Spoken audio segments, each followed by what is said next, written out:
knows that we can start. We again apologize for the delay coming into new cities and not being completely aware of local accommodations, but we made it back. We're only 10 minutes late, so wonderful. I appreciate the Commission's responsibility in that regard, too. So, continuing on with the agenda, we left off with our discussion of the Section 5 districts, and we were at Merced.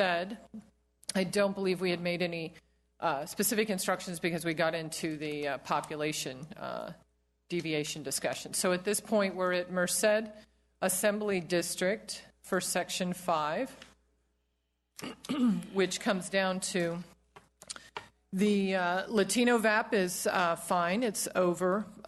The Black VAP is under. The benchmark is 6.21. The proposed district we have for the Assembly in Merced is 3.24%. The Asian VAP, which is what had come up before, the benchmark was 11.49%, and the proposed is 6.85%. So the Commission is familiar with the issues that have been outlined by our VRA Council, and so the option at this point is to either consider asking Q2 to raise the benchmark for the Black VAP and the Asian VAP, or the other proposal is to possibly consider waiting on further direction in this regard, and quite possibly maybe till next week when we get to Stockton, in order to determine if we can get any additional outreach from the API community in South Stockton to make a determination of whether the second iteration that we had seen, or it might have been the first one with the Stockton finger, maybe I guess what they're talking about is whether the input that we get from Stockton and whether those interests from the South Stockton area with the finger would be closely aligned with the Merced Asian community. And so, Commissioner DiGiulio and then Commissioner Brava. I just had a question. In terms of who we're really trying, I mean, I understand the impact for the Stockton API community, but do we also have to get, because really it's the API community in Merced that we're concerned about, right? I mean, so I just didn't know if that would have been part of the consideration as well, that we should be out doing some outreach there, because that's ultimately really who is being affected. Commissioner Brava? Yeah, and I thought that the comments were made by Commissioner Dye regarding how we got to the Stockton finger in the first place would lead me to go ask them to see if they could fix the current district rather than considering the Stockton finger as an alternative. Any other comments? I thought that we had asked them to take a look at that without the Stockton finger. Does anyone recall that they came back to us with the iteration that we ended up deciding on? Commissioner Dye? Yeah, they went through a couple iterations. Remember, they put, Turlock in, they made it whole. They went back and forth about splitting, what was the other city that was, Modesto, I think. So they did try a bunch of things. So I think they, based on advice of counsel, that just should be documented. And then it sounded like, based on my question to Mr. Brown today, that, the fact that the law has changed since 2000 and that incumbency protection is no longer something that's valid according to the California Constitution, that, that would be part of our justification as to why we didn't put it back, because, we have a more compact district and, we're able to adhere to the other neutral criteria more closely. Any other comments? Then what it sounds like the direction should be to Q2 is that at this point the Commission is likely satisfied with the district as it is presently drawn, but we will require written justification and potentially with attachments of the iterations that we passed on that they actually considered drawing. Because if I'm not mistaken, I think that they might, I don't know that they were able to achieve anything closer even in those reiterations or iterations, the multiple ones that they did. So we would ask that Q2 provide us written documentation with copies of the other iterations considered by the Commission to justify the proposed assembly district for Merced County at this time. And everybody concur? Any objections to that instruction? Okay, great. Moving on then to the Merced Senate. Let's see.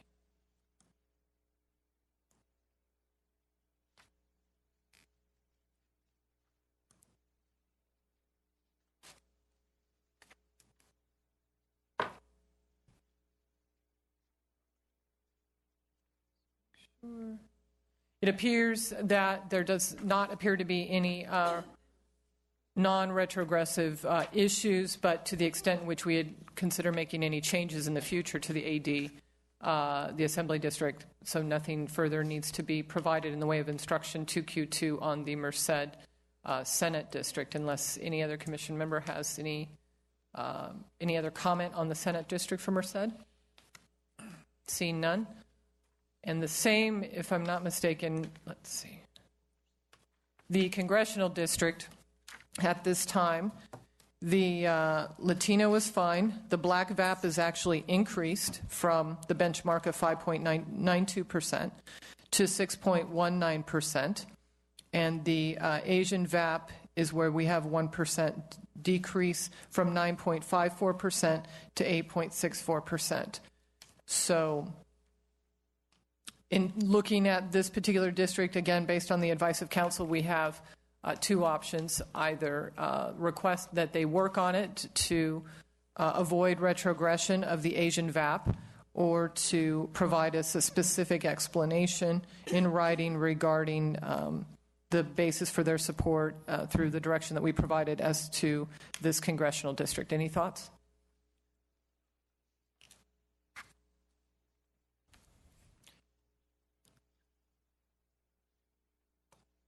As we had done previously, the general idea would be to see if they could avoid retrogression, and I would propose that we ask that they consider that. I suspect if they work on the congressional district, it may not impact the success that they achieved at the Assembly or the Senate district. So that would be my recommendation for a general instruction, and to the extent in which they cannot avoid the retrogression on the Asian VAP, that they provide us written instruction in that regard.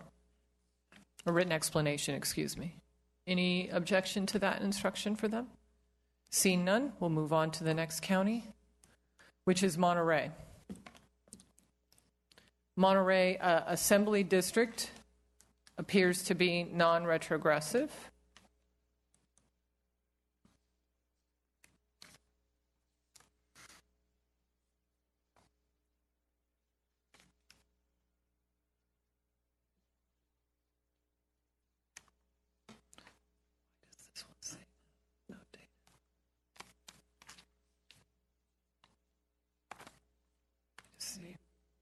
Probably not for the iteration.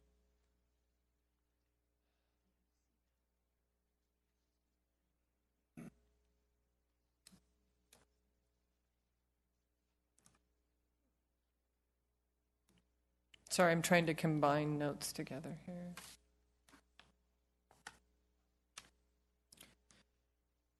At this point, based on the information that we've received from council, it appears that we need to obtain the actual VAP data for Latino, Black, and Asian.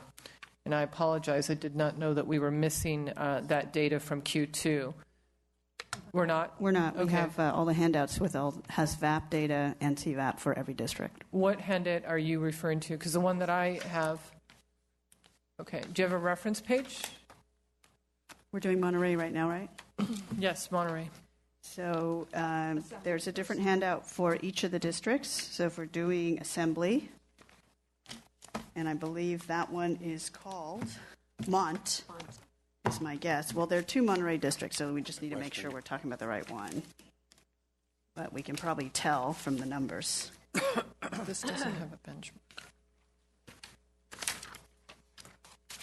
So what you want to look at is the VAP page, which is page 4. Why don't you state it? Because I have the benchmark for Monterey County, at least as to what's being outlined as the 27th AD, but I don't know if we have it broken down. Yeah, let me make sure this is the right table. Right. Is it right? It's page 4, it's 60.55%.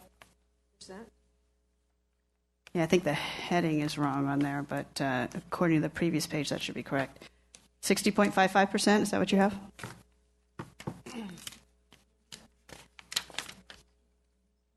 I'm sorry, that's total voting age population. I think you need to go to the next table. See, there's two. The headers are unfortunately not consistent.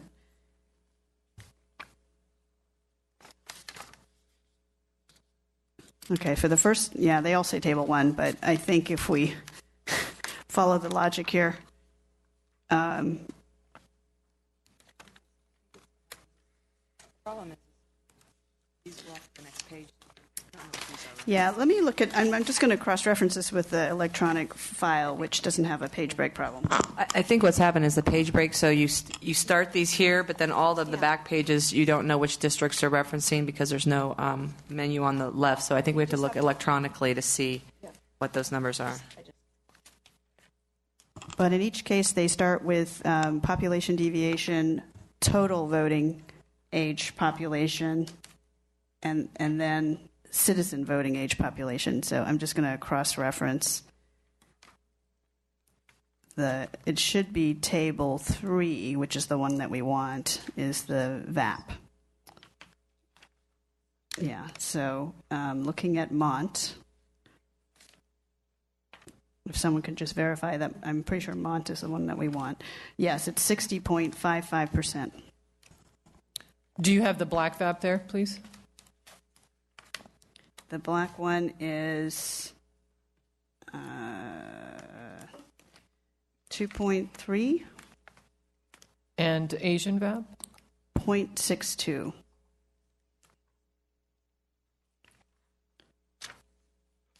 Nope, sorry, that's American Indian. I was going to say, you better make sure that, because the benchmark is 10.91, and so we have a real problem there. So this is interesting. If you look at the table headings, they have separated Asian VAP from Hawaiian or Pacific Islander VAP. So I think that answers the question that Mr. Brown had earlier. Can you give me a total Asian VAP? Yeah, let me. Sorry, on the sure. proposed district. 12.91 Asian and 2.3 black. Okay, so as long as we're being consistent here. It's not going over. Are you reading it the same way, Commissioner Dye? I am trying to read this on my small netbook screen here, but I think so. Let me take a look. Oh, never mind. No, right here, this one. This district. Yeah, I have 12.91, and then I guess you would add the 0.28 if you wanted to make it API. The fact that they're separated may, in fact, validate what Commissioner Anchetta said, which is Pacific Islanders are not generally included. So the 12.91 that Commissioner Blanco had stated, is that probably both those categories that you're It's looking at? just one. It's just Asian VAP. That's just Asian without, Pacific Islander. Okay. Because there's a separate column here for Pacific Islander. Okay. What's the identity of the second assembly district as categorized by Q2? That's a good question.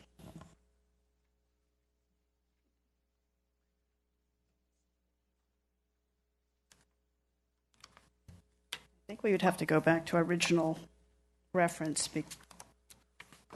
Oh, no, they have the names here, so let's see if we can find it.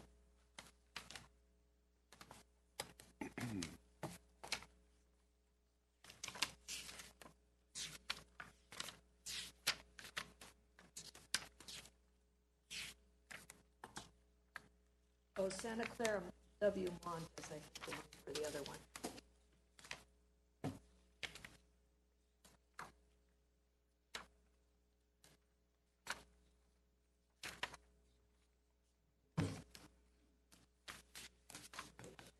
If anybody has the abbreviation handy. It's Santa Clara. Yeah, S. Clara Westmont. Right, but And Commissioner Dye, if you have those numbers of the proposed district, if you find them, let me know. I don't know, Commissioner Blanco, do you have a guess here? Because I'm guessing it's. I'm not finding the name on the. I'm guessing it's SSNMT. I think that's what I'm guessing. I think you're right. Okay, so for that one, I have 17.78%. Latino VAP. Yep.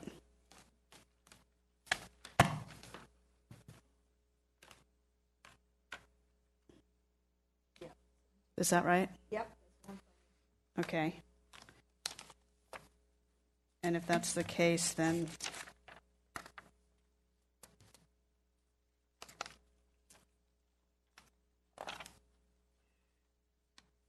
that's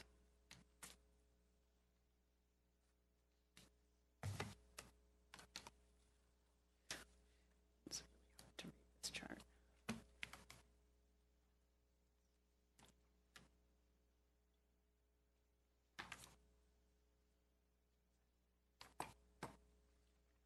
I need to freeze the columns on this.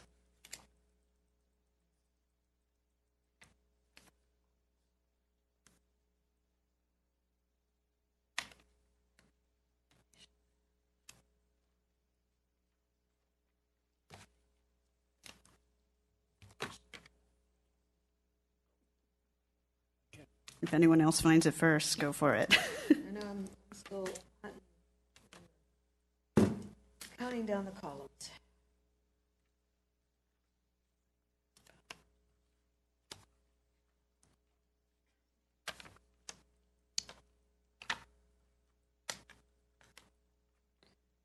Yeah, the problem is that the page break is 3.09 for Black VAP.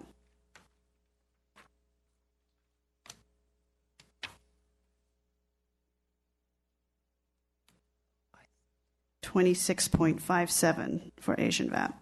Yeah, 20, oh no, for Asian? Yeah. It's awfully high compared to the benchmark, but is that?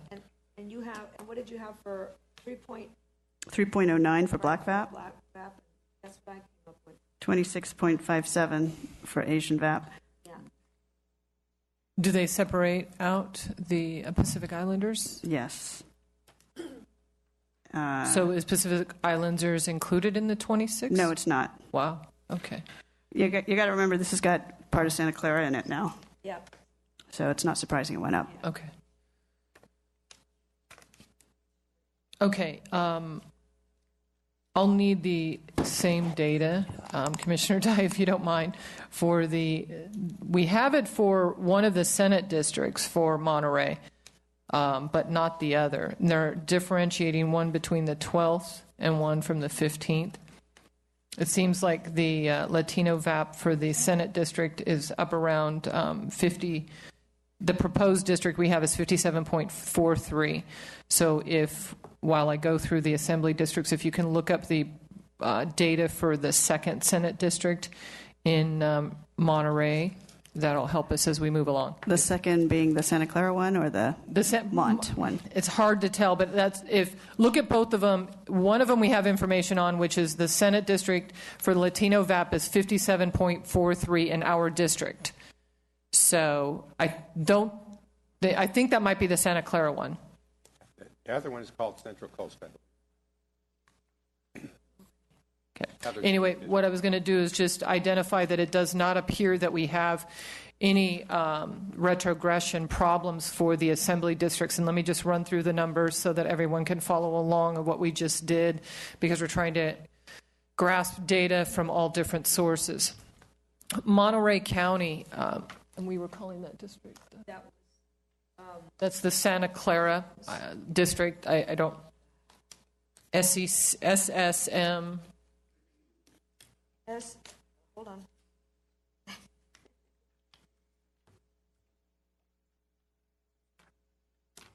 Probably with Santa Clara, Monterey.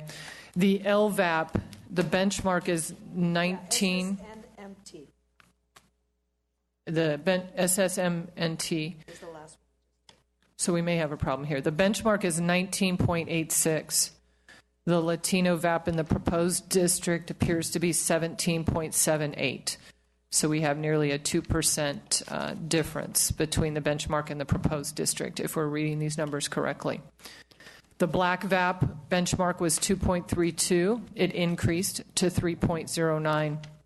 The Asian VAP, I suspect based on our changes, the benchmark was 7.76 and went up to 26.57. So it appears we have retrogressed approximately 2% on Latino at this point, and the other 2 are increased for that assembly district. Can you just repeat for us which of the 2 Monterey districts? Is it Assembly or Senate we're on now? I'm sorry, it's the assembly that we're on right now because I'm asking you to look up the numbers on the Senate. Commissioner DiGiulio. I'm wondering, since this really, we shouldn't have to be going through all this like this. In my mind, I feel like we should have had something that was like, this is what exists and this is what we shouldn't be searching. That even if we don't happen to catch an issue of retrogression, can we give direction to Q2 to say, if there's any retrogression in these districts, that they basically do what we've been asking, is to provide a justification, a written justification, and to say if there's any other options. Because I want to make sure that we may be reading a number wrong, right or wrong, but I think if we generally give direction that says you need to provide any area with retrogression plus a table that clearly shows us what the benchmarks and the then. I mean, I think Gibson Dunn already did that for us, and they sent it to us. The problem is they're using numbers, and we don't have numbers for the district, so we're not sure what they're referring to. So that's the challenge. But I do remember there was a problem with one of the Monterey districts, and I think we're going to have to fix it. I mean, with the Latino retrogression, I think we need to go. This is where he said there was an option 1 that didn't retrogress, and we chose option 2. I think we're going to have to go to option 1. And as I recall, the difference between option 1 and option 2 was that option 1 grabbed Gilroy, and the reason the commission preferred option 2 is that we actually put Gilroy, San Martin, and Morgan Hill together based on COI testimony in another district. But the problem was this forced us to grab Alum Rock from San Jose, which is a lot further away than Gilroy. So I think we're going to have a hard time justifying that one.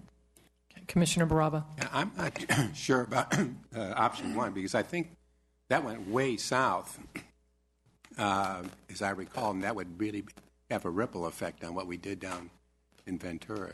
So I can't find the map of option 1, but before we went that direction, I think we ought to take a healthy look at that. And I think it also split Monterey Bay, if I recall. But there may be 2 option 1s out there, but I'm not sure. What I would suggest, any other comments on this? This is what I would suggest. Oh, go ahead. I'm reading Gibson Dunn's chart differently. I'm reading it to say that the drop is an Asian in their chart that they gave us. For Monterey, it says 2% in one of them and 4% in another one. Not Latino. They're all Asian drops.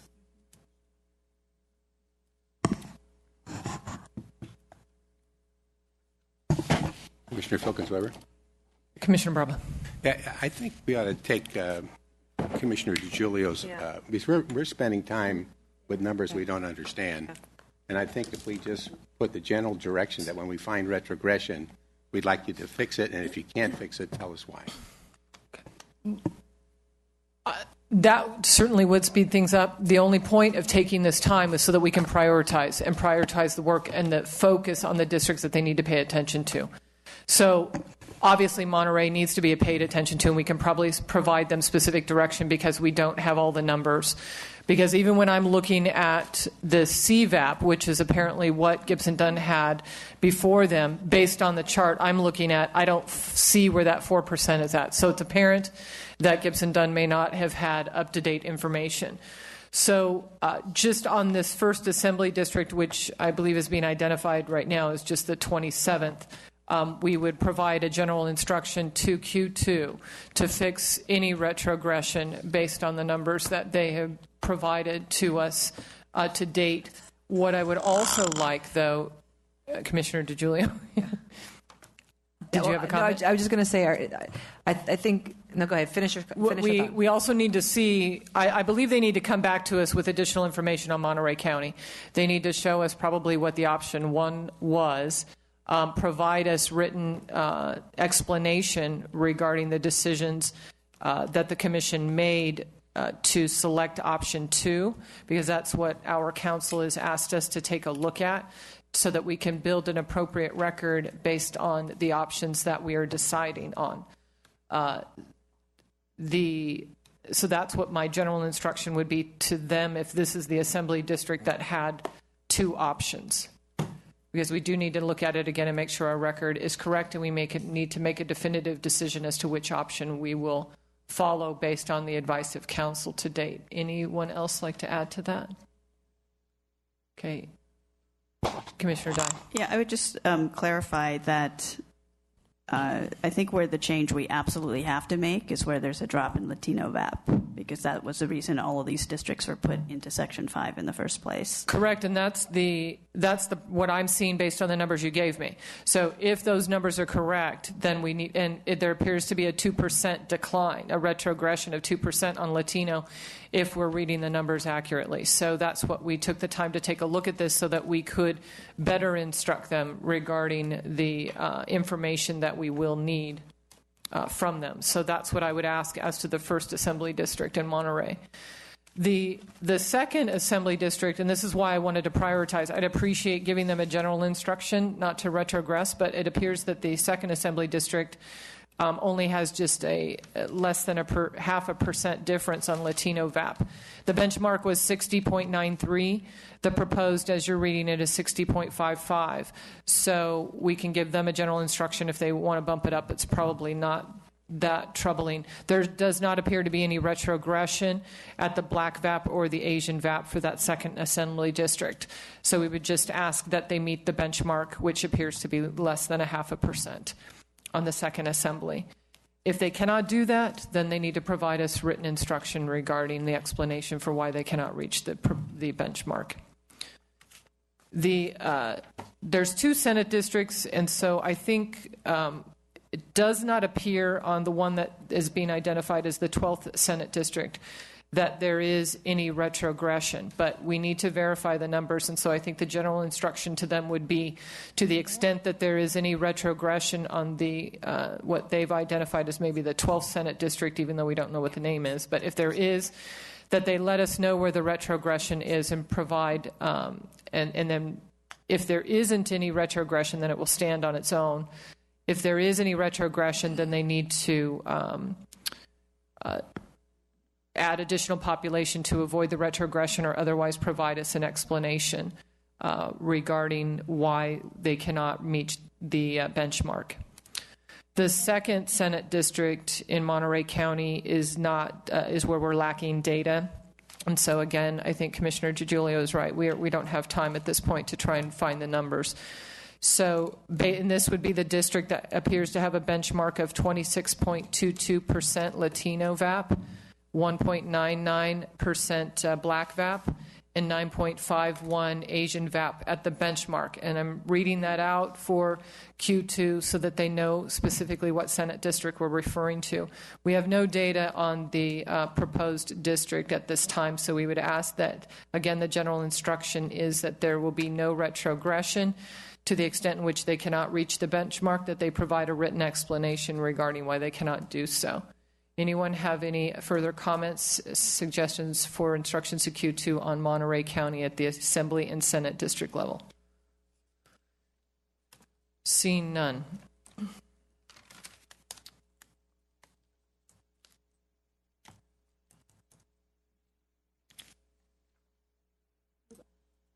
Actually, the congressional district, just real quick. Again, it appears that we do not have sufficient data, but here is where they also appears there may have been multiple options for the congressional district in Monterey. And this may have been the one in particular that Mr. Brown was referring to.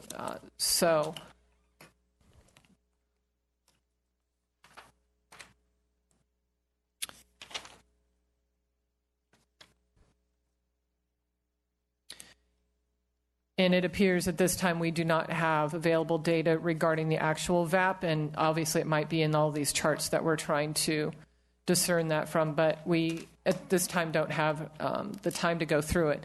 So I would think that this is the same instruction that we would give to Q2, is that they need to come back to the commission with both options In other words, let's take a look at option 1, provide the VAP data for Latino, Black, and Asian for option 1, so we can take a look at it.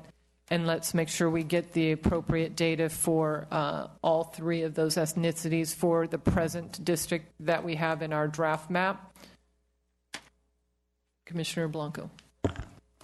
Yes, I think that's right. I just want to quote from Mr. Brown's instructions on this particular.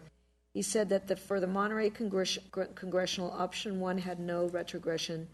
Option 2 had a slight for each group. He said that their legal advice to us was to choose option 1 if couldn't describe why they decided to retrogress. So we would ask that Q2 provide us the information that formed the basis of our decision to instruct them to draw option 2 rather than accepting option 1. And that's within, that would be the general instruction. Any other suggestions or objection to that instruction to Q2 for Monterey County Congressional District? Seeing none, we'll move on to the next county.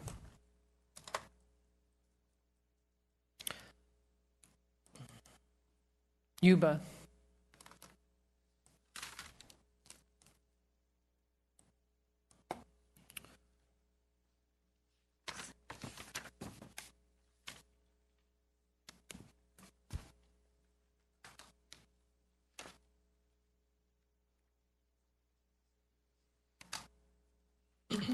Looking at the Assembly District,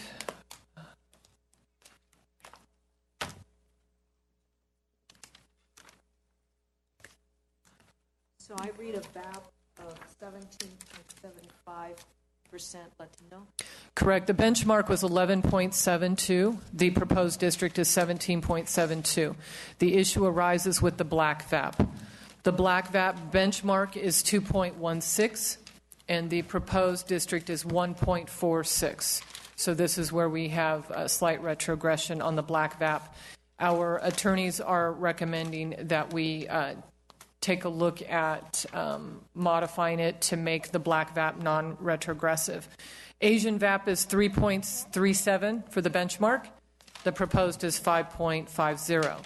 So based on advice of counsel, I would recommend that we instruct Q2 to take another look at the Yuba Assembly District in order to increase the Black VAP to the extent in which they cannot do so, to provide us written explanation regarding why they cannot reach the benchmark for the Black VAP. Any other suggestions or comments for Q2 for the Yuba County Assembly District? And no objections to my instruction, recommended instruction? Thank you. We'll move on to the Senate District.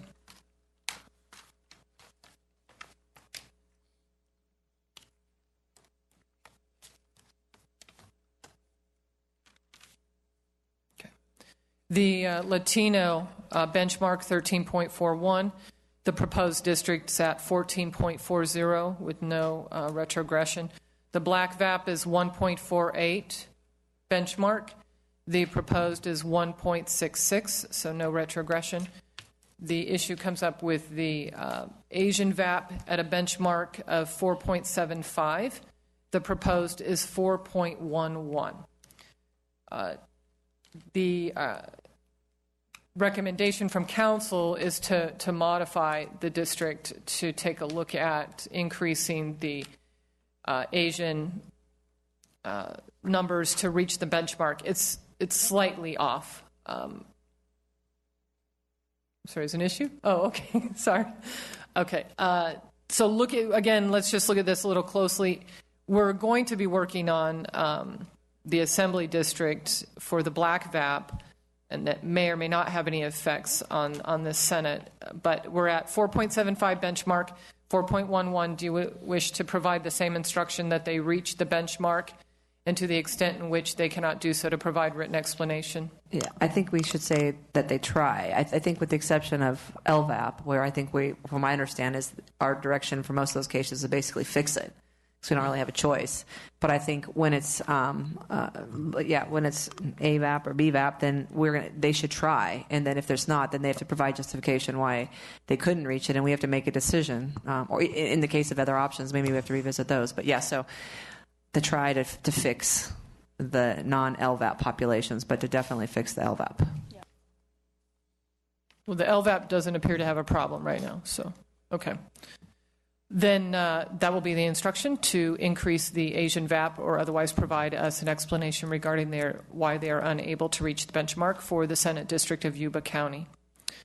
The Yuba County Congressional District, based on the information that I have here, does not appear to be retrogressive at all. It appears that Gibson-Dunn may not have been provided updated information, but based on the numbers that I'm looking at, it appears the benchmark is 14.48 for Latino VAP. The proposed district is 23.87. So it's a substantial increase. Black VAP benchmark 1.41. The proposed district's 1.91. So we're above the benchmark. And Asian VAP is 4.57. Proposed district 5.62. So it does not appear to be retrogressive. No additional instructions need to be provided to Q2, except to the extent in which any work that they do on Assembly and Senate, please confirm that there's no retrogression for the congressional district. Anything further for instructions to Q2 on Yuba County? Seeing none.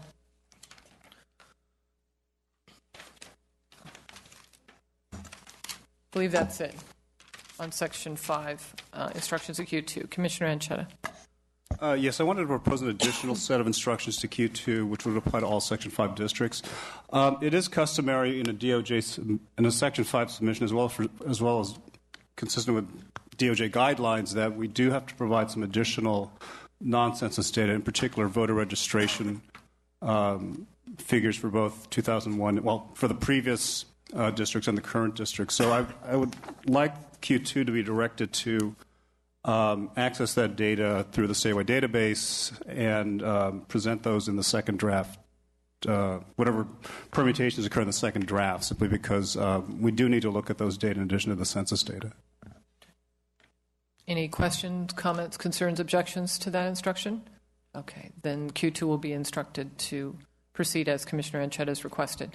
Any other general instructions to Q2? I'm sure not an instruction, just as a note. I believe also, and we can confirm this with Gibson-Dunn, I believe Dr. Barreto will be looking at some of the election history for these districts as well, which is also part of the package that needs to be put together for the submission.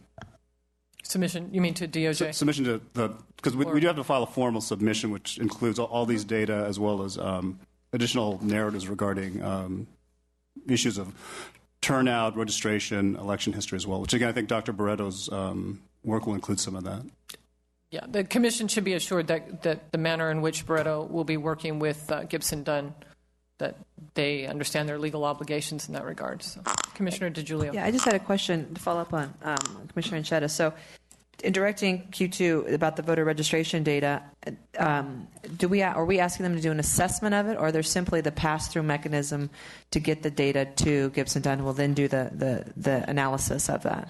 I just want to make clear. It's the same sort of analysis we've been doing with the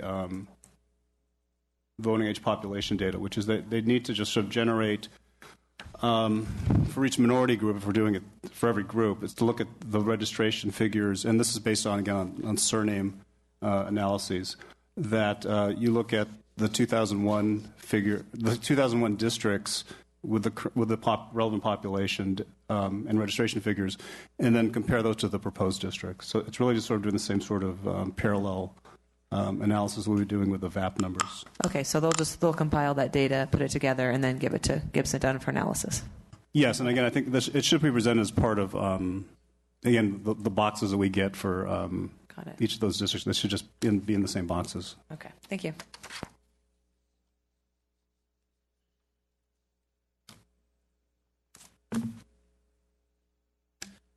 Thank you.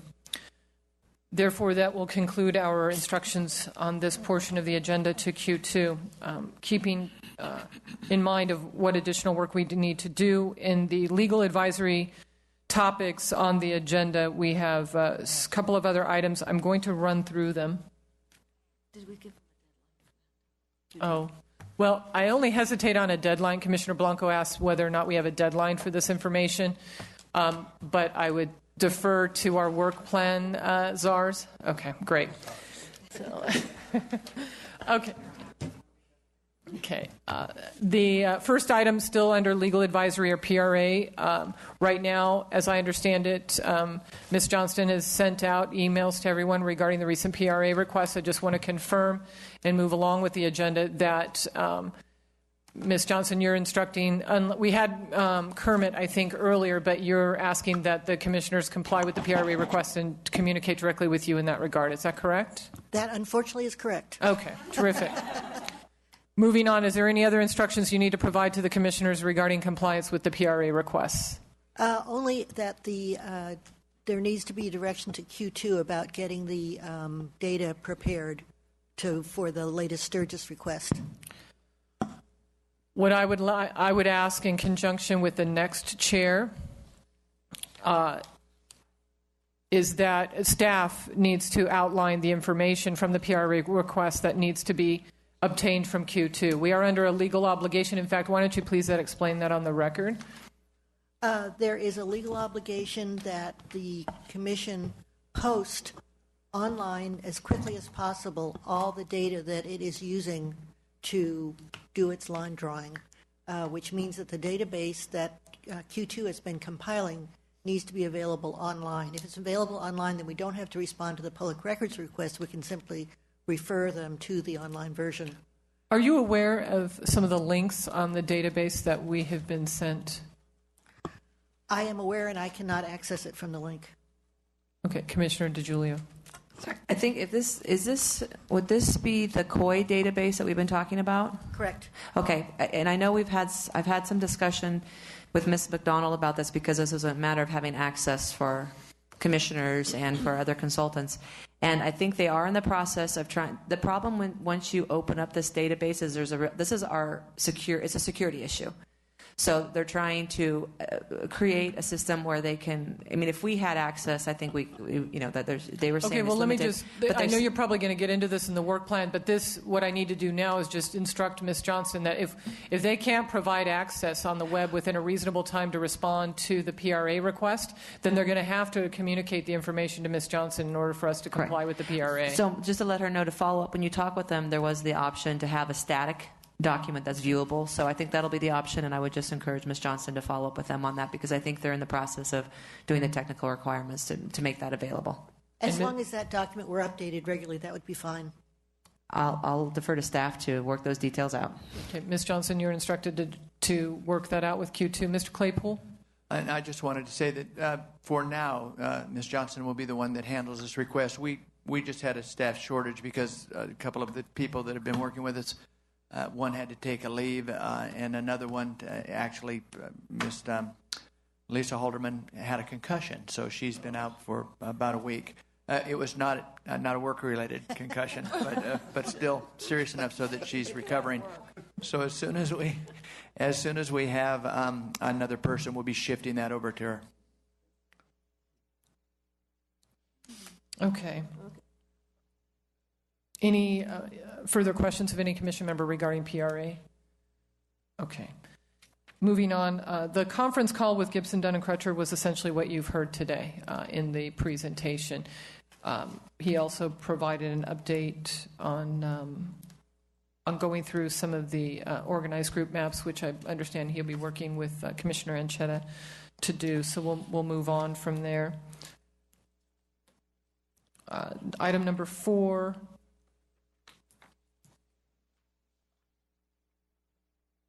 Actually, I'm sorry, 2B, which is Gibson Dunn advice regarding report preparation in the second draft maps and the final maps. He didn't get to that today on final draft maps, but I understand that this will be part of the discussion with the work plan and this supporting data preparation and data compilation, which we've been working with. So I will defer this to the technical so we can get into the work plan discussion.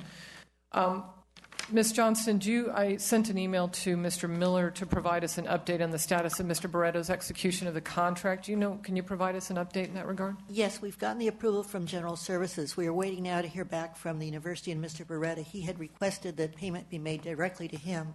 Since the contract is with the university, we have to get that instruction from the university, but it is all in line to happen soon. I thought I saw that myself. I wondered about that. So, okay, we're working on that. But in the meantime, he is certainly, it sounds like he's cooperating with right now, and he's actually working with us. Terrific. The confirmation of the districts for RPV, Mr. Brown did provide us a summary on that already. The item number 6, all of the other matters identified under legal matters will be deferred per Mr. Miller's request. He's working on these issues and would like to provide a presentation to the Commission next Thursday. So now, only 10 minutes behind, I will turn it over to Commissioner DiGiulio for technical and outreach, and obviously with Commissioner Ontai as the lead for outreach as well. So only 10 minutes over. That's a hard act to follow. Okay. What I'm going to do is suggest there are quite a few items on this agenda, particularly as it relates to the technical. I think what we have decided to do is to wrap up most of these will be addressed when we discuss the work plan, but there are a couple to pull out. So the first being an update on the IFB process, and I will let Mr. Claypool give us an update on that. So we're on schedule right now with the inline review process, IFB. The last day for questions was yesterday. We only received one set of questions requesting information regarding the provisions in it.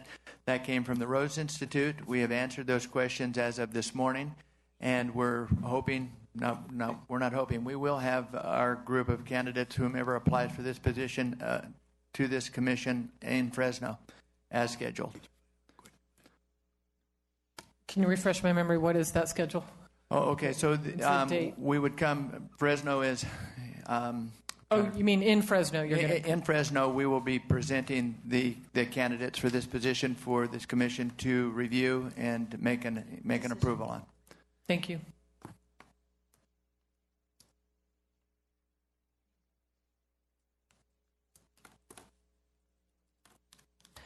Any other comments or any questions about that? Okay. Let's see. Because I don't want it to get lost in the shuffle, let me just provide, because I don't want it to get pushed to the end. There was an item here about the discussion of actual CVAP of the districts. It's number 2A1. And I believe originally was the intention was to have Q2 do a presentation, but they won't be here. So I was going to see if Commissioner Blanca would like to talk about this more. I'm not if we'll have the chance to do much with it, or basically what you'd like to do with it. Well, once this again flows from Mr. Brown's recommendation to us in the running list that I think Commissioner Anchetta and who was the other? There were two people. You were, right? Commissioner Phil, we're keeping a running list. So this is sort of a work issue, a deadline issue. Where are we? Have we sent those to get the approximation, the better, what is he, I think Mr. Brown calls it the actual, another estimate is what he calls it, of the CVAP. And, so I just wanted to, this may be a work plan issue, but I want to know when we're going to have that, since we're trying to streamline everything so we can begin drawing at every meeting that we have, potentially.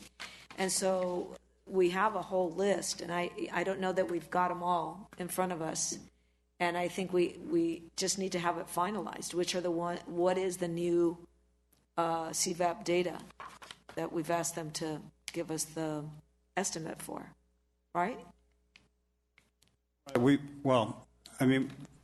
I have a list, and I think it conforms with what Mr. Brown has identified, although I think there may be some at the margins regarding going down to 45%. That's right. That might need to be confirmed with his working list. And again, Commissioner Strickland's one. We haven't conferred to make sure the lists are identical. I think we'd have to check regarding sub 50% districts to see whether those are on his list. That's why I put this on Yeah. here. I want to know where we are on that, how many we're looking at, and when we'll have that. Well, we can circulate that, but I think for purposes of there's a couple levels here. One is what is going forward with Dr. Barreto, and I think what Mr. Brown identified earlier today as areas where he's, the 6 areas outside of LA County more generally, that those are the target areas, and I have to confirm whether all of the ones that we identified as, again, the sub 50% ones are the ones I'd be curious to make sure that they are the same ones. All of the ones outside of LA County are getting looked at.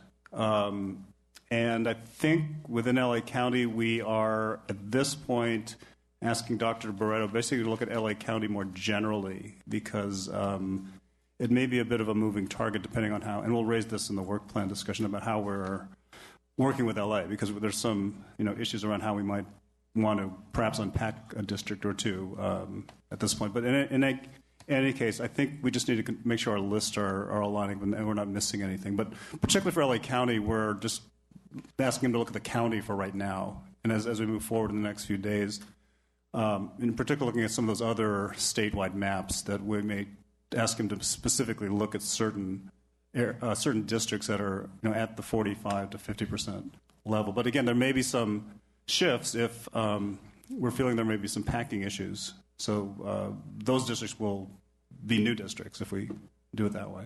Okay. Commissioner Dye. Yeah, just as a check, I did a quick calculation on the spreadsheets we were given, and at least for Assembly, I came up with 12 districts that had greater than 45% CVAP and for Latinos, 1 for Blacks, 1 for Asian, that are over 45% CVAP.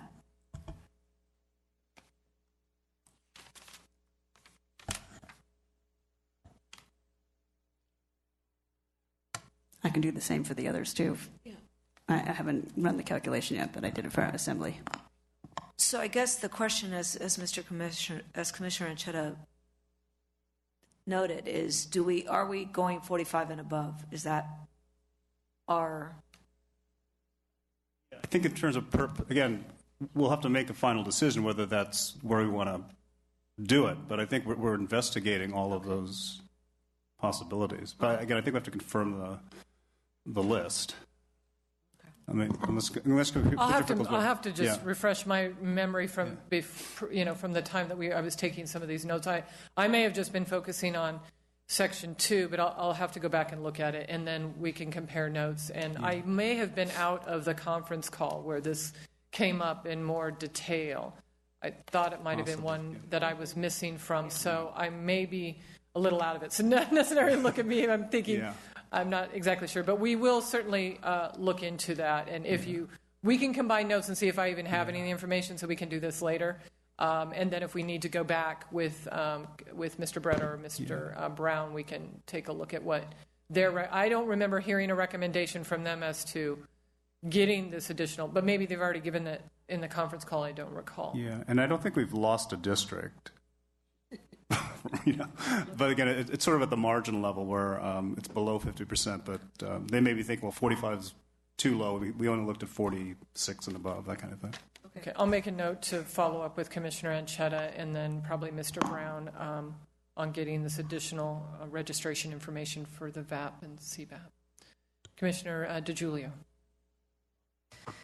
Okay, now comes the fun discussion. All right, this is work plan. Yeah. What's that? Oh, sorry. Chair, before we get off that particular topic, do we have we concur on the total number of districts we're going to look at? In other words, does Commissioner Anchetta, does your list match Commissioner Dye's list? Match what George talked about this morning of having approximately 9 assembly districts that he is either confirming over 50% or in the questionable areas? Again, I think certainly if it's 50% or above, that's the same list. These are all the same districts. Again, I think the question is going below 50 and somewhere above 40, are those aligning? And I think we just have to confirm that we're, again, if the commission doesn't want to go down to 45, that's another question. But if we've been working sort of under the 45%, let's look into it rule. Okay. We'll just need to confirm those. Maybe one of the action item is to come up with the list. I think that's fine. Again, we're going to suggest in the work plan that we may have to do some extra analysis this week and next week to kind of confirm those. So we can come up with, well, we have numbers now. These are the districts, right? Right. But that may change given some, particularly for LA County. And I think both, I think the commission generally, or we'll talk this out some more, but I think certainly Gibson Dunn wants to take a closer look at LA County, and that number may increase, I think, depending on our analysis this week. Can I just propose a 5-minute break? 'Cause I did want to upload a summary work plan to the Google Docs, and it's sort of stalled right now. Or I can just. Do you want me to set the stage first with the other document, and That's then fine they'll too, give if you I do time? that. Okay. I'm just having trouble Unless- uploading at this point, so I don't know if it Unless the take chair longer. would like to take a break now before we get into this next discussion. No, Why keep don't going. we move on, and we'll take a break in about half an hour or so. Okay. Well, first, for your reference, I had done the same thing. You've seen an email that I just sent that has what we're going to have a discussion. I'm going to set the larger picture stage for what the approach we took with this work plan, and then Angela will kind of show you the level of detail, the implications of it. So if you'd like, I'm going to read every item, so there's nothing different, but if you'd like to kind of, for your reference, you can go back. So basically, after we looked at all the different tasks, the things that are on Commissioner Anchetta's larger picture, and we realized how are we going to frame all these. I'm sorry, Chair Filkins-Weber, you look like you have a... I'm sorry, are you reading off of something I should be following from? Well, if you check your, it's a Google Doc, shared Google Doc. It's a work plan, assumptions, and timeline. I just, shared access. So the first thing we realized is based on this very tight timeline we have, that we had to make some assumptions in terms of how we're going to address what we need to do. So the first assumption is kind of we started with a beginning and an end. And the first assumption was, I think there was a general agreement that we had done a very good job in our first draft, but that we probably would have liked to have some more time to go through some of the districts. That we were kind of a very compressed time schedule with really just 2 days to do the bulk of the line drawing. So that was kind of the beginning, that we may not have had as much time to do the level of detail analysis of our maps that we would have liked. The end is that we have an end date that there are no changes, not even editing, to our maps after July 31st. Although what we're trying to research too is there's some things about the narrative report that can be finalized. So that is the starting point, and then an end point. What we realize, there's a lot of assumptions that follow from that in between. The third one being, we'll need more time for line drawing direction for the second draft map, because that's our last opportunity to get to the big picture. We'll also need more time in the second draft maps, because that is when we've designated the Senate numbering system, which will take a while to go through. So the next assumption would be the key to line drawing in the second draft map, the second draft and final map, is changing our focus, which has previously been that input is driving the line drawing process, to line drawing driving the final outcome, which is to get to the maps at this point. So knowing that we're going to... So basically the second draft map is when we're going to do most of the work, and so therefore that we'll need to set reasonable expectations for the third round of input hearings, because what we're going to propose is that there's going to be a need to push the second draft map date out in order to get more touch with our directions, to get more time with our mappers to give them directions. And if we push the second draft map out, and we recognize that there are limitations to what we can do for the final map, being that the final map really is going to be a very detail-oriented. There is not going to be the opportunity to do very high-level changes to our final map. With that being said, we don't want to set unrealistic expectations about what we can do for the third round hearing. So in discussion with Commissioner Ontai and Commissioner Chetta and Ms. McDonald, there's a recommendation that we do no more than 2 hearings for the third round. That's a recommendation that's obviously open for discussion, kind of a Northern California and a Southern California. But to really encourage electronic submission of public comments. And part of that is to be able to maximize the amount of time also that our mappers can take the public comment, which we've said is really important for us to be able to equally value that as well as the input hearings. So basically the timeline implications of the above assumptions for the final map is that Q2 recommends that there are 2 days of what are called live line drawing, which would mean any changes that we make would be happening, and that would be the final outcome of our maps. It's not we give them direction, they go back, make the changes, and come back to us. It's simply 2 days of fine-tuning our maps, and at the conclusion of which the Commission will be able to see basically the final maps. They've also set a timeline that they would need at least 5 days after the live line drawing to clean up the lines, such as equalizing CD populations and running report, finalizing data, because again, there's no opportunity after that to make sure your labels are correct or to make sure you picked up that one extra person, so they need to make sure they have the time to do that. Okay, so basically, those were some of the assumptions. And what we had done is identified 4 major milestones that will be working within these assumptions. That is that we have a second draft map, a draft narrative report to accompany that map, a final map, and a final report. And I threw in on the very bottom just the dependencies. We're also taking into consideration that there are things such as in the event that the RPV analysis cannot be done in a timely fashion, we have to have contingencies in place for how we'd handle those situations. So basically, based on those assumptions, you can see a proposed work plan timeline, which would take into consideration our suggestion that we move the release of the second draft map to incorporate more time for line drawing. As you recall, on our first draft map, I believe we had 2 days. There was a break for the mappers to do the mapping. We came back for one quick kind of look, but it really wasn't an opportunity to do many changes. It was more just direction. So in essence, it was 2 days of an intense direction. So in this proposal, we've said we'd like to have 3 days of directions to line drawers. From the timeline, you can see the one thing that's said is the last day of June 28th, which is the final round 2 public input hearing in Sacramento. We will provide a couple days for all the information, particularly what we're anticipating to be a significant amount of public comments to be finalized and synthesized so they can give us a summary of those items. And then we will allow for us to have 3 days of directions to the line drawers on July 1st through 3rd.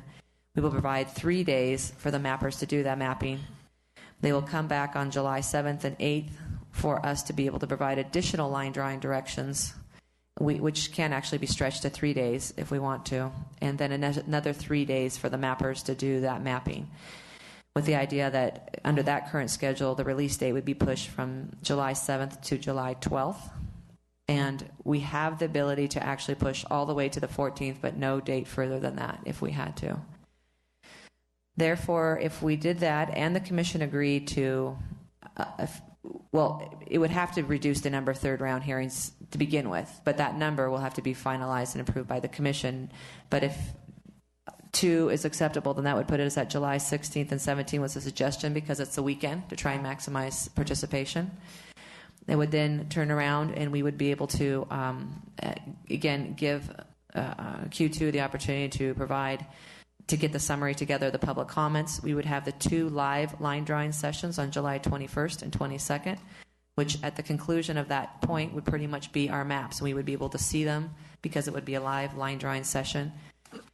And the final maps, then would give, again, 5 days for Q2 to run the reports and produce the final maps, with our end date being July 28th for the final maps and votes, knowing that we actually have until July 31st to, if for some reason there's any issues, which I'm hoping there won't, we technically have a little bit of wiggle room to July 31st, which is the drop dead date for the final map submission. So I know that's a lot, and I think there's a couple things in there that we really need to discuss a little further, and then maybe at that point, I'll turn it over to Commissioner Chetta after that discussion's done, because I think some of the level of detail in terms of the aspects in there, which include everything from the documentation of all our decisions that have been done, all the issues related to any type of VRA issues, what will be taking place, some of the database issues, all of those we see fitting into this timeline. But in order for those to be accomplished, we have to kind of get your overall ideas on what we proposed here in terms of following this timeline, because we'll need to obviously make those adjustments. Commissioner Malloy. Commissioner DiGiulio, thank you for your work on this effort. One of the things that I feel like I didn't hear addressed so much in your overall presentation was if you could talk through a bit the timing of by when the public comment would no longer be able to really influence our product, because there is I think a significant back-end investment that has to happen to be able to process the comment, interpret the comment, catalog it in the database, VRA council weigh in. And so I think as we're considering this, that is one of the things I'm trying to factor in, is what does this really mean for the public's opportunity to engage and influence the process? And I think that's a very good point, and I apologize for not mentioning it sooner. We recognize that we need to set, very quickly, we need to, first of all, give the public an idea of what to expect. But this has been an issue in terms of adjusting this timeline that we've, in talking to Ms. McDonald, originally they were saying 5 days prior to the summary. At this point, it looks like it's more like going to be at least a week beforehand, partly because the amount. Let me just say that that's kind of what we're operating, probably from a 5 to 7 day period. But until we couldn't set that deadline until we knew that the commission approved when we would start having the summary being presented to us based on a different draft map. So this is an area that is going to be. This is on our list of things to address, because there is not going to be a lot of turnaround time for the public. It's not as much as I think we would like to, for them to comment on what we've done. And this is partly why we will be trying to encourage electronic submissions, because we know just the amount of time to review and make the necessary arrangements to come to these input hearings may not be there. But I think we are caught in a position of knowing that we have in an ideal world, we'd like to provide more opportunity for public input, but in the end, our goal is to get these maps done. And so we have to be able to have a deadline set so that we can take into account as much public comment as possible.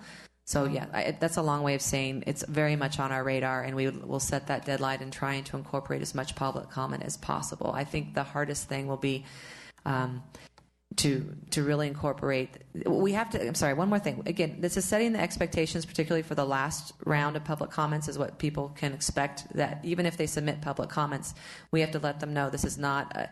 You can submit wonderful public comments, but it's about large-scale changes. But we just can't incorporate those. It's not the time. So part of this will be onto public information about clearly setting reasonable expectations for the second and third draft map. I put myself in the queue. If you don't mind, I just have a real quick question. We'll go to Commissioner Brava. In looking at this timeline and thinking about obviously being chair now and trying to think of all the work and all the planning we need to do, from now until the end of July, one thing that's occurred to me, and tell me if this fits into this timeline that you're thinking about. I feel that we need more days of deliberation among commission members to make some hardcore choices and decisions.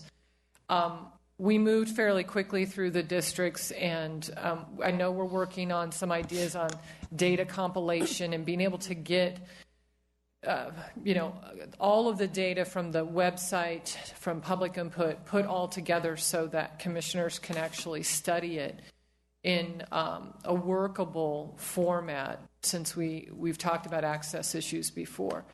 So when I see on here you have summary of public comments like July 1st, are you anticipating that that would be a day similar to our wrap-up sessions we've had previously? Do you envision it as a day in which the commission can actually sit down and look at some of our districts that we've highlighted, that we can actually, you know, make a decision and have a deliberation about how we're going to instruct Q2? Because I think at this point I just don't see us doing the same thing that we had done for the draft maps. I picture it as a situation where we would either asking Q2 for different iterations, or we as a commission need to make definitive decisions where we may have to call for a vote on the manner in which we're either going to instruct them or the way that the lines are going to be drawn. It's just simply, from my perspective, not going to be similar to what we did before. So can you tell me where this type of deliberation might fit into your timeline and whether or not you actually thought about it? I think there's a couple points there that you made. One is that we do need to Commissioner Chet and I are trying to build in as much opportunity for us to address these issues before we get to the actual line drawing.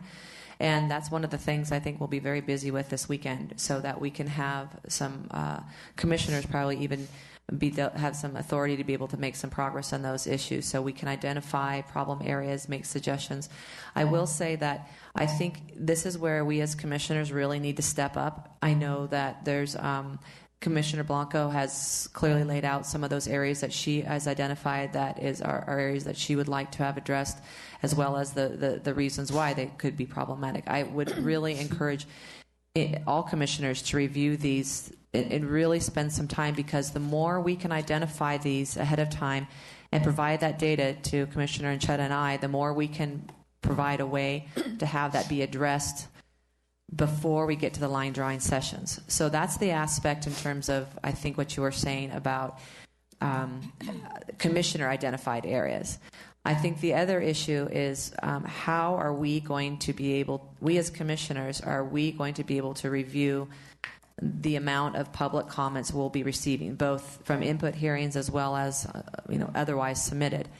And this was the question that Commissioner Anchetta had posed to everyone was, have you been able to keep up with our public comments? And no shame in saying if you weren't. And I'll be the first to say that it's been more difficult for me. More prior, I was able to read a lot of public comments. It hasn't been the same. So we recognize that even in the midst of being able to try and keep up, there's still a need to have some type of summary about all this public comments, whether it's input or otherwise. So this is something that's on our radar to be able to work out in detail about how that summary will take place, because we recognize there's a need to do that. Right now, the summary of public comments is on the calendar as just the day we start the direction of line drawers. That is an area that I'd like to have us at least a day beforehand so we can process it. But this is an area that we'll be working closely with Q2 on and our VRA attorneys to get some of their summaries of what's been happening, both in public comments and otherwise. So I hope that answers your question. It does. Commissioner Baraba? Yes, I would concur with the direction you've indicated here. I really think the most efficient use of our time and the public's time after we have this next set of hearings is to either put it in writing, yes, or send an email, whatever. But I don't think we ourselves have the time to go out and take all the time it takes to set up a meeting and then sit through it and then take those notes. I think we should take advantage of what society has provided us with the internet. The other aspect of it that came up is this issue of reviewing the input. It seems to me that it might be an efficient use of our time if there was a format that was put together by a group of commissioners, but that we then split up the assignment of reviewing the input either by region or some other area, so that we could assign commissioners to work together to summarize that, rather than asking each of us to summarize the entire list, which I really think would be impossible to do. So if we could somehow break that down, I think that might be helpful. Yeah, and it wouldn't be the commissioners that would be providing the review of the material. There's no way, I think, for all of us to do that. I think it's the idea is that Q2, or we provide some system for the data that we've been able to collect through Q2 to be able to be summarized to us. I think if those commissioners who were from a particular region, paid maybe extra close attention to your region, because I think you'd be the most insightful to be able to not just read it from a detached perspective, but to have some idea of kind of the implications, then you would only enhance the conversation. But I don't think we haven't envisioned it as that's a commissioner responsibility to report out at this point. And they are working on it. We're going to get to that discussion as far probably throughout the rest of the time that we're going to discuss the work plan. So just maybe on the timeline, Commissioner Raya and then Commissioner Yao. Well, my question or my comment was along the same line. So we are going to get something more about how we might, participate in a focused way in looking at particular areas. I think what we'll do is probably put a suggestion together in terms of these are the different options.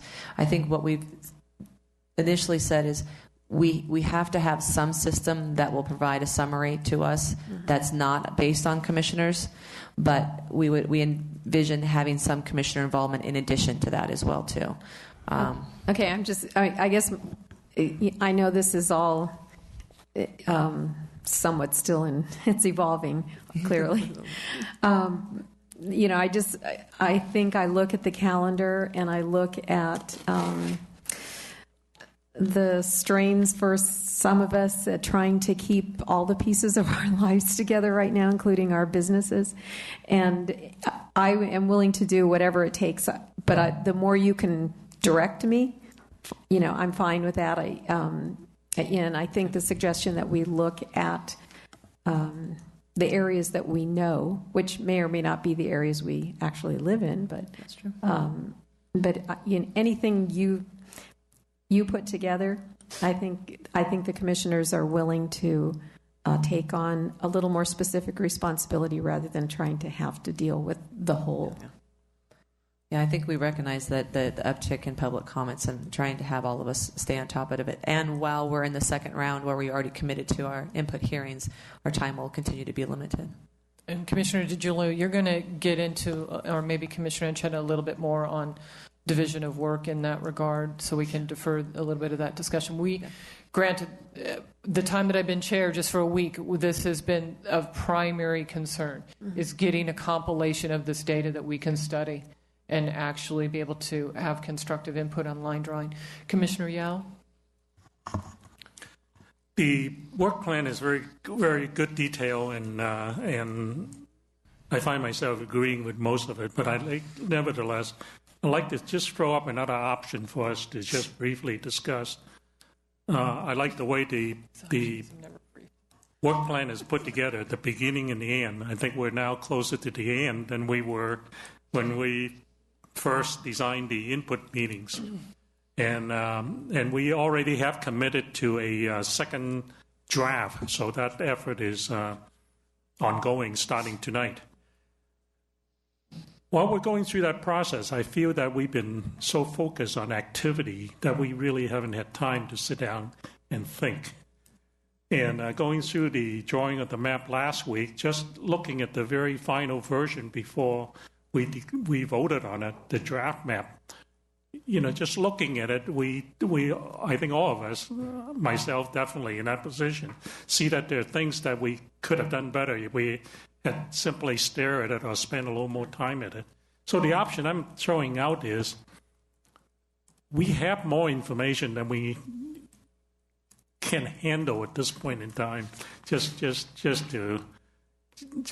to echo my capability at this point in time, we have more email than we can possibly read. In just that last week, between the time that we released the map and today, we have over 700 suggestions, and we're finding difficulty in how to digest all that data.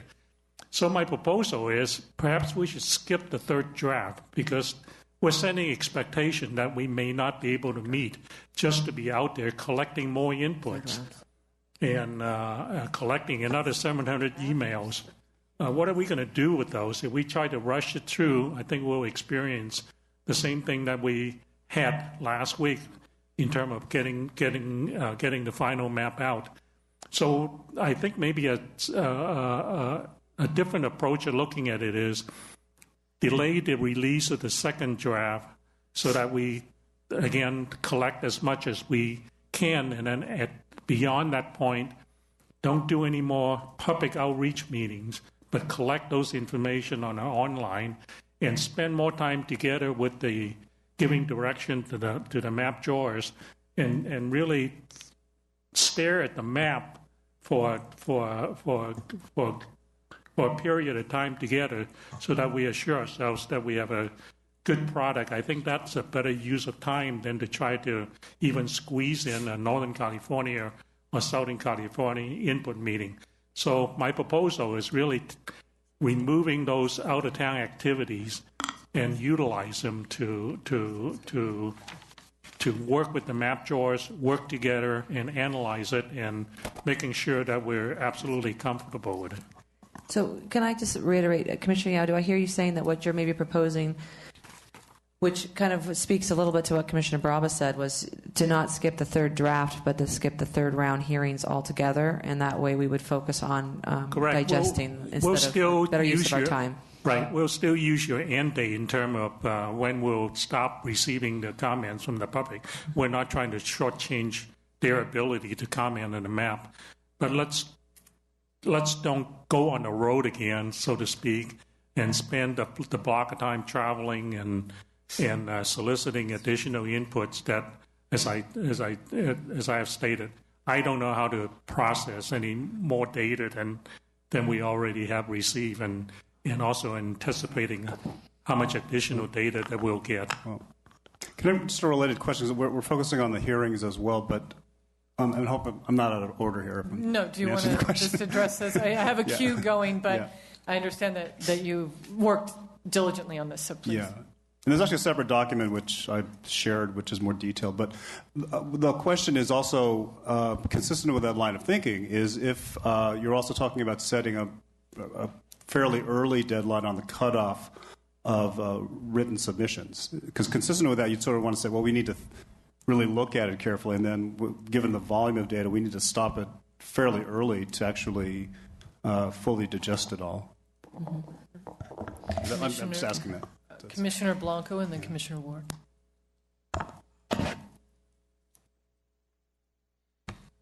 So I'm trying to see Commissioner Anchetta's work plan to make sure I'm not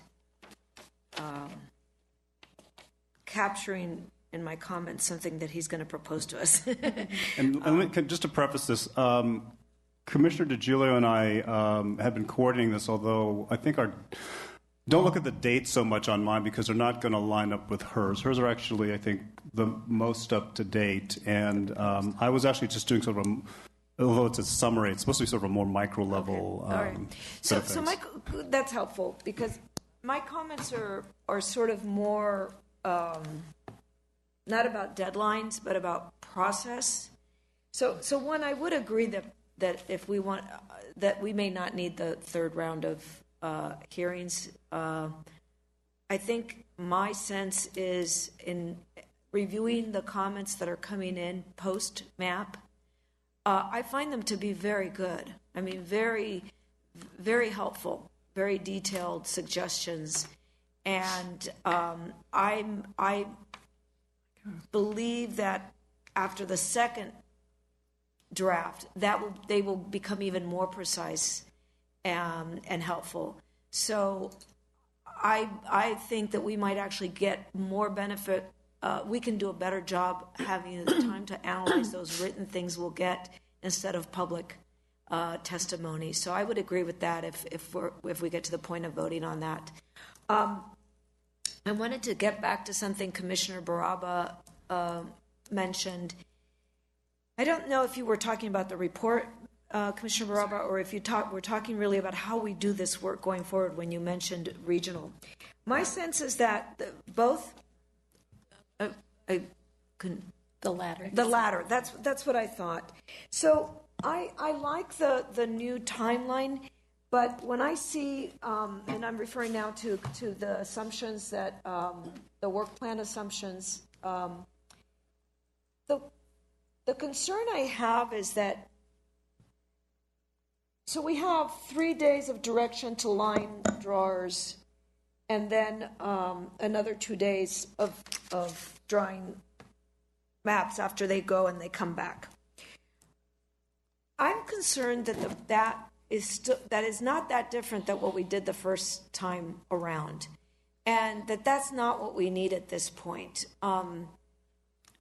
I think that if it is going to be 2-3 days of direction to the line drawers, it can't be us sitting in a room sort of for the first time, looking at the maps and sort of saying, oh, I saw this comment here. And I think that sort of those days are gone.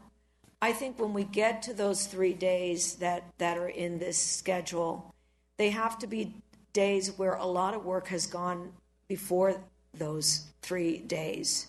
So I think I would like to see us come up with the same way that at one point we had to have some advisory subcommittees to get our work done, to have something similar in terms of regions of the map that people can work with a group of 2 or 3 and, through the internet, whatever way we do it. But so that when we come to those 3 days of drawing, it's not starting from scratch, but that we have recommendations that commissioners are making based on having looked at the comments we received, where we can really see the big areas, and we don't just say, oh, let's try this, but where we might actually have some, concrete suggestions. And it kind of goes a little bit to Commissioner Filkins-Weber, which is that at this point now we're more in a stage of getting to the point where some people might be making recommendations and some people might not agree, but it's really at that level. So I would like to see built into this work plan something that allows us to come to those 3 days with a lot already done and not just kind of starting at the meeting, but where we have a lot of proposals that have been thought out and figuring out a structure today where we can do that.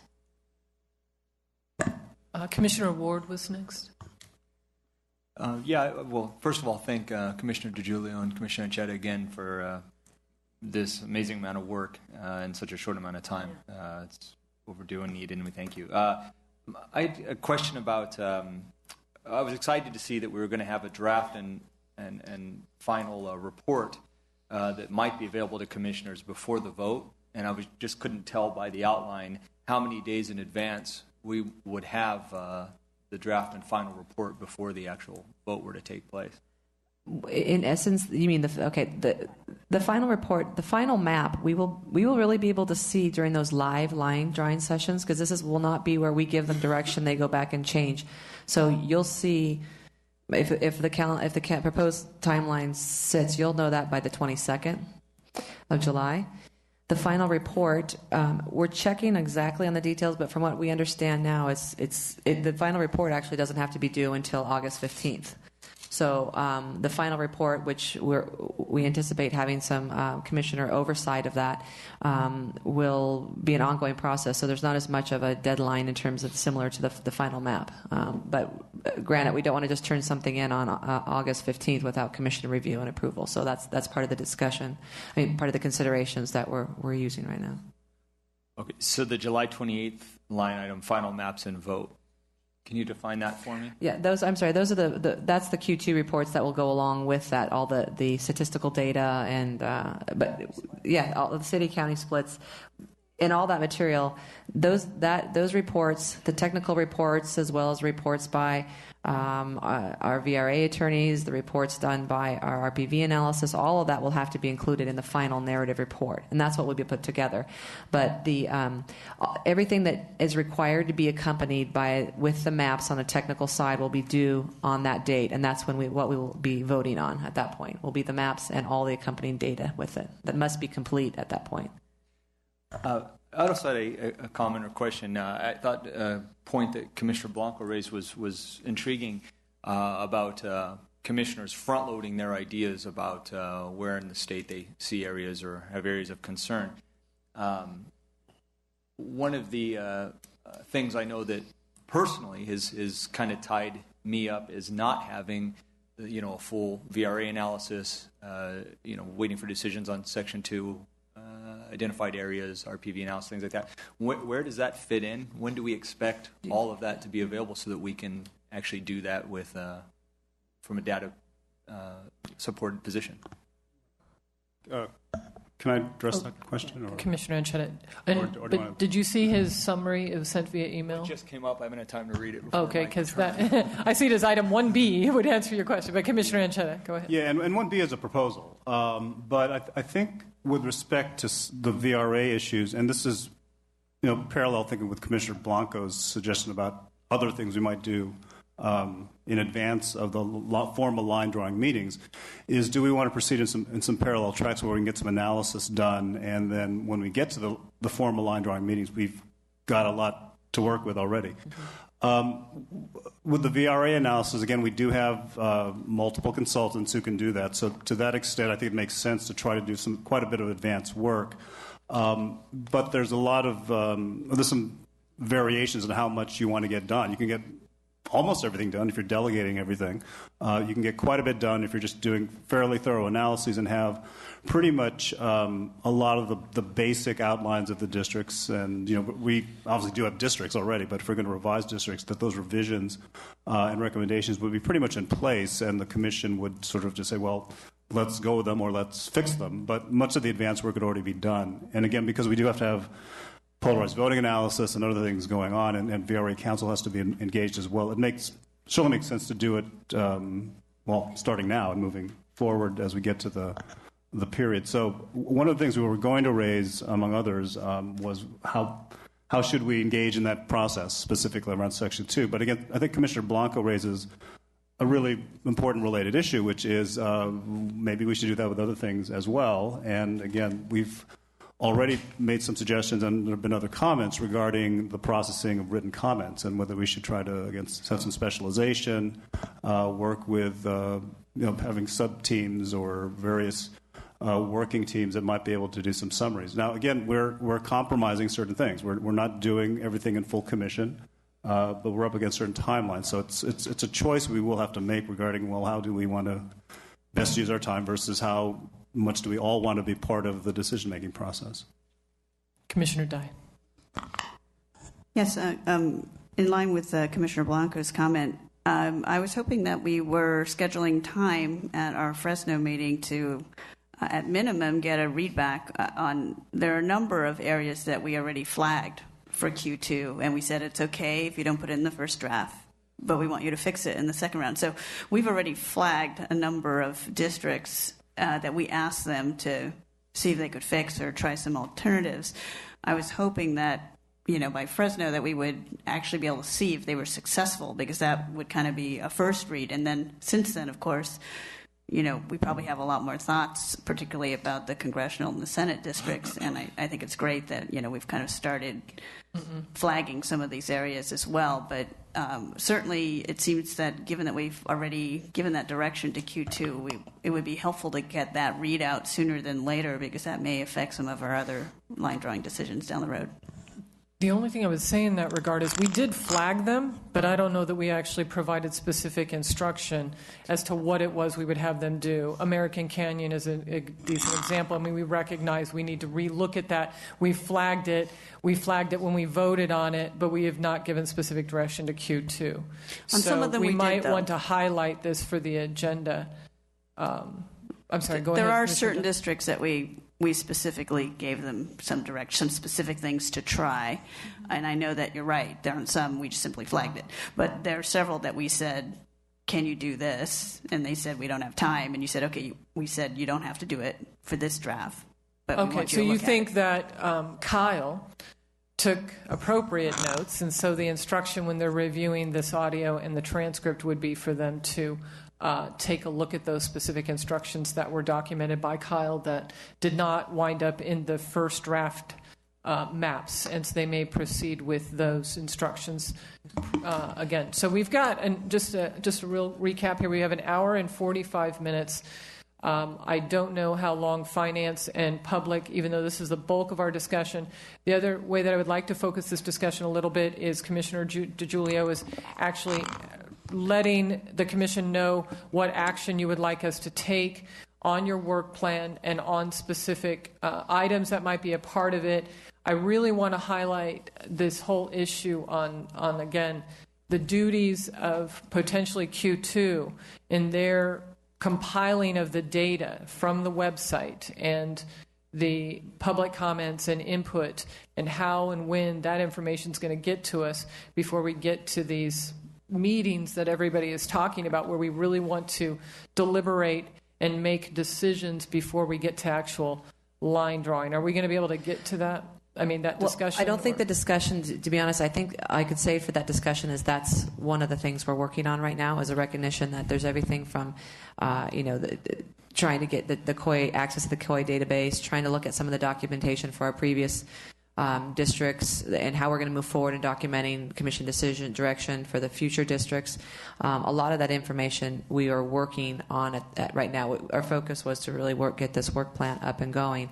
So hopefully those will be able to be addressed so that before we get to the line drawing sessions, I mean, well before actually, we should be able to have that based on some of the parallel tracks that are going on. Okay, well, I would like to take a break here momentarily for the court reporter's sake and for us after we came back from lunch. But do you have a summary of action items you'd like the commission to address before we get into the other advisory committee on this work plan? And if you do you want to highlight those and then we can take a 5-minute break and think about them? No, I think I'm good to go if everyone's okay with that.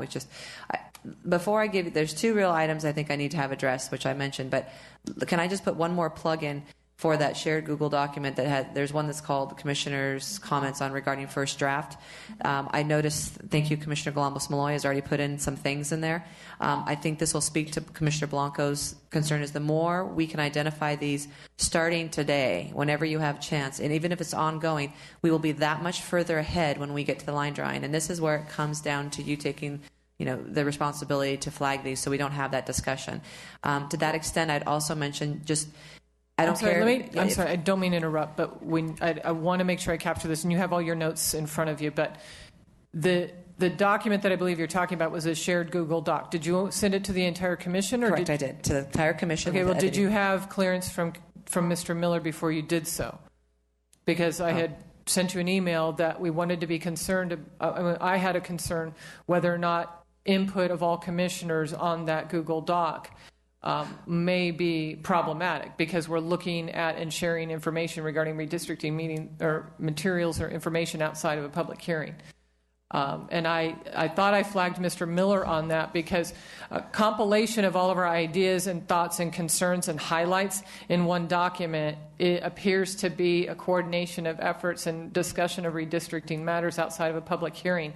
So that's why I wanted to get his input before you shared the document. Okay, but so Ms. Johnson, are you familiar with this issue? And maybe Mr. Miller had asked you to look into it? I am not familiar with the document in question, but I would agree with your analysis. Okay. If the commission is making group decisions on a document. No, it's not decisions. It's tracking comments about a district. But are you responding to each other's comments? No.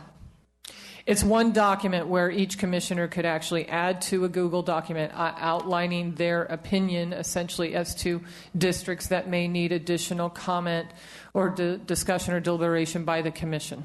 That sounds like it's an advisory committee, in fact, of 3 or more persons, which would require public notice. So could individuals, because this has started with people putting emails that have suggestions, can it be directed to either Commissioner Chetta and I, where we would keep a master list so that we can address these issues? Let me take this up with Mr. Miller, because this is what's been a little problematic. Everybody has been so involved after this draft map. We're reading and we're trying to absorb all this information. We're trying to put together this work plan, and we really see how much work we need to do. And we're really trying to put together these strategies. But I am very concerned about some of the information that has been moving about here. And that's why I'd asked to pull back on this joint document. I haven't even looked at it because of this issue. Okay. I would like to then request that, that I'm taking people off right now, so there's not an issue, but that if we would like to explore this request by the commission, that we do as much preparation ahead of time and flag these things so that we don't have to spend time in the line drawing, that we need to have very quick legal counsel on this to turn around, because there has to be a way to capture this data and address these issues prior to the line drawing. Otherwise, we will be just where Commissioner Blanco said we were when it comes to day one of line drawing. If you're doing it in groups of 2, no more than 2, then you may do it without a public meeting. If it's more than 2, then a public meeting is required. I have a question, Ms. Johnson. This is basically, there's no discussion going on. We're just collecting a list. Why don't we do this? Why don't I suggest this? Let's take a break. I'm going to ask that Commissioner DiGiulio explain the document to Ms. Johnston, and Ms. Johnston can advise us. It's not that difficult. I think she can do it on the spot. So, Commissioner Malloy. Well, I'm just wondering if we could extend the authority that we gave to Commissioners Anchetta and DiGiulio to be receiving and compiling the information, just to be on the safe side. It seems to, fit with the other work that they're doing in terms of laying out the timeline in the work plan and really looking at the scope of what lays ahead. So I don't know if it would be both of them or one of them, but I would feel comfortable with delegating them that authority of simply compiling the full list. And Ms. Johnston and Ms. DiGiulio can discuss that as another option. In other words, we can still achieve the purpose and goal that Commissioner DiGiulio would like to do, but we can do it in compliance with the law, and if that means just individual submissions. And again, Commissioner DiGiulio can explain this further to Ms. Johnson. She can render an opinion. Any other questions of our council during this, just before we take this break, to clarify this issue? Seeing none, we'll go ahead and take a 10-minute break to 3:15. Thank you.